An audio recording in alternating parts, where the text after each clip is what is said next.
What's up, guys? Well, I'm here in quarantine lockdown. It's again is essentially what I do every weekend because I just love being here at the house and having things to fool with and occupying my time. I hope everyone is staying safe and making the best of this rough situation we got going here. I'm just out here sitting down and waiting for some paint to dry. Literally, I got some brake drums over there on the Oldsmobile, and I got a little burn pile going, and I've been working on the pickup over there. I've got the carpet in it, seals and all that. Interior's coming along nicely on it. I think I'm going to go ahead and just buy the upholstery kit and do it, because I was on LMC Truck's website yesterday and I noticed they're starting to run out of seat cover kits. They have velour, they have velour and vinyl. And the velours, you can't get tan in velour now at all. It's not even on the website. So, I mean, the number's there, but it's not available to order. So they still have vinyl, which is fine with me. That's what I plan to go with anyway. So, I was going to mention also that truck did have a mat in it. I found a scrap of it caught under a screw on the sill plate that I took out where the floor was rusted out. So, it's just a real thin mat, and you know, I'm glad the carpet looks nice in it. I'll show it to you coming up, but I get the seat in, but I'm just glad I went with the carpet because it's gonna be quieter. That's my shed here making that noise. I think I'm going to move this shed. I put this thing up last year and I like it. It's one of these 10 by 12 or 50, whatever it is. It's from Harbor Freight, and it's held up nicely. No problems, but the only complication with that is where I put it wasn't ideal, because the wind comes from that direction there, the way you're facing right in here, and it blows against this building.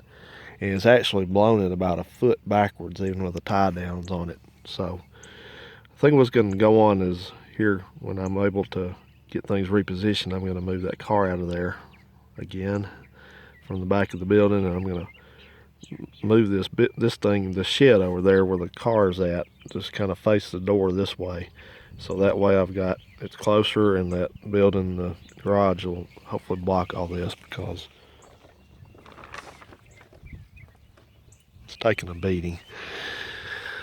Oh, well, anyway, comes the train. I don't know if I mentioned to you or not, but I think I noticed somebody faking a video. I've been watching that Vice Grip Garage guy, and he's a real nice guy, and his videos are entertaining. But he just put one up about rescuing this Chevelle, I guess it is, this really ratty Chevelle. Got a lot of problems. I was surprised the thing even was able to be driven. But his title of the video was something like 600 miles, will it make it 600 miles home? And I watched all through this, and I enjoyed it, you know, but I got to a point, I noticed something that didn't add up, literally. You know, he's picked this thing up in northwest Indiana. I know where he got it. I don't know personally, but I just know kind of where he got it at. Noticed some of the buildings in the background, all that. And allegedly drove this thing 600 miles home back into Wisconsin, wherever he lives up there. And, you know, I noticed one thing. I noticed he spent a whole lot of time, most of like 2/3 or 3/4 of the video, working on plugs and oil change and fooling the carburetor and stuff like that. Just piddly stuff, which I'm not personally not interested in seeing, because I've done all that myself a lot. It's just not that interesting to me, but that's beside the point. Anyway, so he allegedly gets in this thing, puts some used tires on it, and drives home in it. Just brings his tools and off he goes, you know. Says something about a Greyhound ticket. Doesn't need his Greyhound ticket, hopefully. I thought, well, that's fun, isn't it? And so we next pick up outside of Beloit, Wisconsin, which is just over the state line from Illinois into Wisconsin. I have family in Illinois, so slightly familiar with the area up there too. So we're talking like 250 miles all the way from, if not more, like less, all the way from northwest Indiana around Chicago up into Wisconsin. And that's the video just skips to that. There's no preceding. Well, he shows a shot of the speedometer. Here's what tripped him up. he shows a shot of the speedometer. Says, yeah, the speedometer works. And I looked at the mileage on this odometer.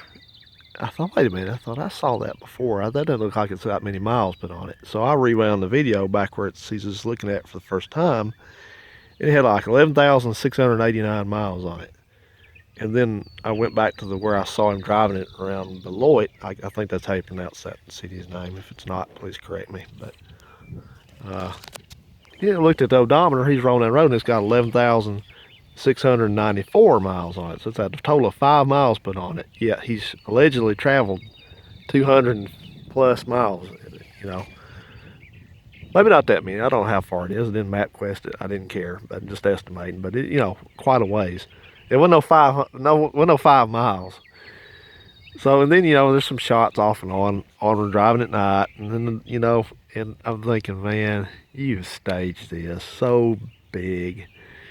He's saying, oh, man, this thing's all over the road and the frame's got holes in it and cracked and rusted through. This thing doesn't even need to be on the road. It's not even licensed. It's probably not even insured. So what probably happened is like any other kind of pseudo-reality show, which is nowhere near reality, is that, he went down there with his truck and trailer.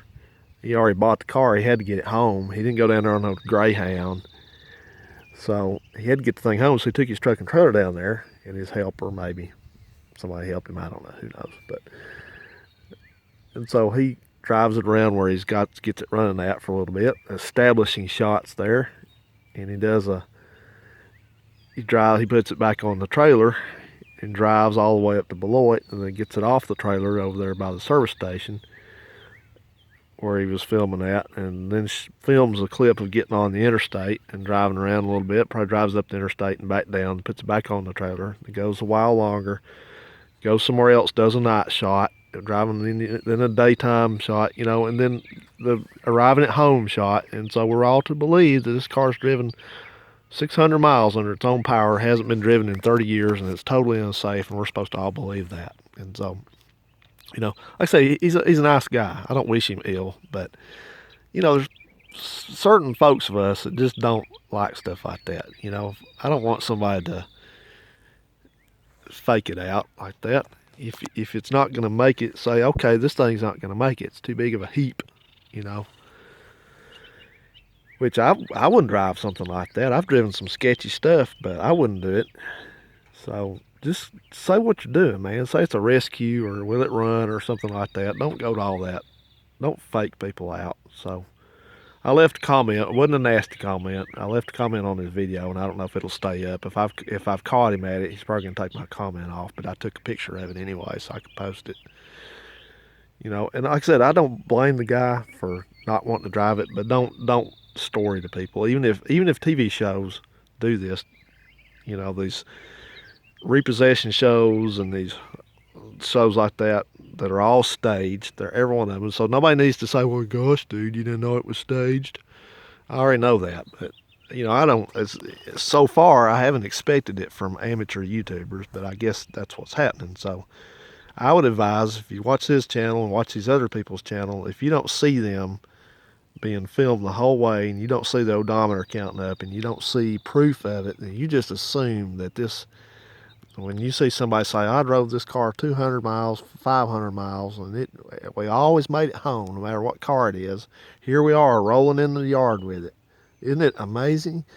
If you don't see proof in the pudding, then you just assume it's staged up, that it's just, it's a fantasy. It's like this, look what could happen if we did this. Look what it would be like if you did it. Wouldn't it be fun? Now you don't have to worry. Let me worry. And the thing that kills me, man, is read through the comments on that video. You ought to see the tongue bath these people give him in the comments. Oh, this is why we love you. This is it, Oh, this where you welded the frame in the parking lot of the hotel. That's just what we tune in for. That's just the things we love. Oh, you're so great. You're our hero. We can't believe you did that. You're awesome. You're amazing. Did you kill somebody? Oh, that's okay. Everybody makes mistakes. We still love you. Really? That's why I don't reply to a lot of videos anymore, because, I have culled my subscriptions down to people that I know are actually working and they're legit and they're being honest about stuff and doing stuff that's, you know, some of their channels haven't grown like you would think they would have, but that's not their fault. It's just that it's the way people are. People want, especially right now, people want entertainment. No matter if it's real, no matter if it's fake, no matter if it's staged, they just want to be entertained, I guess, and that's fine. Not trying to be a killjoy, but I just want to advise you that when you see a 1950 Plymouth miraculously driven 500 miles under its own power, pulled out of its spot where it's sat for 30 years, you know, don't start coughing too hard. Fake. You know, just understand it for what it is.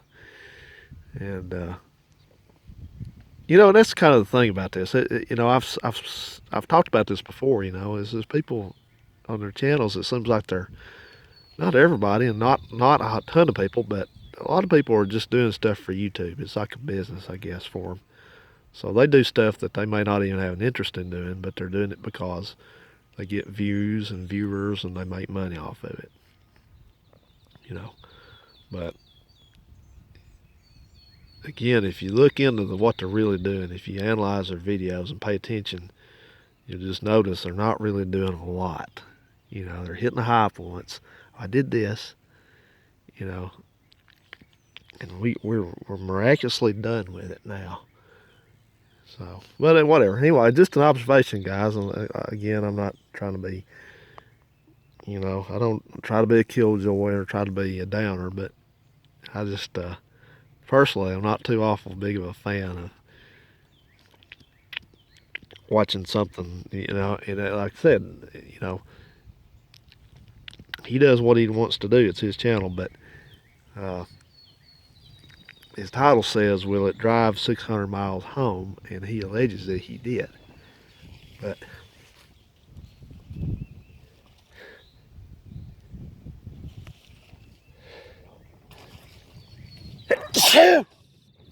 wow, well, that took a while. He alleges that he did. I say he didn't. All right, guys, see you around. Have a good one. Stay safe.